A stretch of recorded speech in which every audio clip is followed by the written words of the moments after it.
शिवसेनेची एक हाती सत्ता आल्यानंतर आता ठाणे महापालिकेमध्ये महापौरपदी शर्मिला पिंपळकर गायकवाड या विराजमान झालेल्या आहेत। आपल्यासोबत शर्मिलाजी पिंपळकर आहेत। मॅडम, ठाण्यामध्ये एक हाती सत्ता आहे, कशा प्रकारे आपण काम महापौर म्हणून करणार आहात? सर्वांना माझा नमस्कार, जय महाराष्ट्र।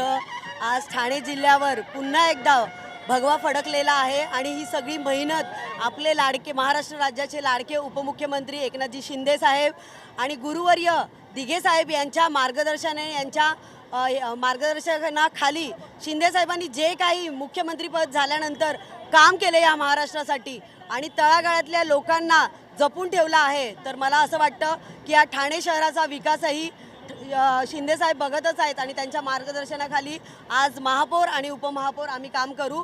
जे काही ठाणे शहराचे समस्या असतील त्या आम्ही सगळं नगरसेवक 22ला कार्यकाळ संपला होता आणि आता 4 वर्षानंतर पुन्हा एकदा नगरसेवक आणि महापौर आणि उपमहापौर बसले आहेत।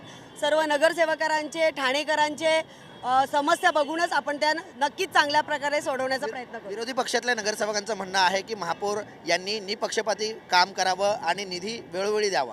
नक्कीच हे महायुतीचं पॅनल, महायुतीचं आपलं सरकार आहे आणि महायुतीच्या सरकारमध्ये ठाणे शहरामध्ये सुद्धा महायुतीच आहे। शिवसेनेचा बालेकिल्ला आहे आणि नक्कीच महायुतीच्या दोन्ही महापौर आणि उपमहापौर या दोघांनी मिळूनच कामं करण्यात येतील। नक्कीच एकंदरीत पाहायचं झालं तर महापौर आणि उपमहापौर हे दोघेही मिळून कामं करतील अशा प्रकारचा विश्वास जो आहे तो महापौर शर्मिला पिंपळकर गायकवाड यांनी व्यक्त केलेला आहे। व्हिडिओ जर्नलिस्ट मनोज सोलंकीसह कुणाल भोईटे, जय महाराष्ट्र न्यूज, ठाणे।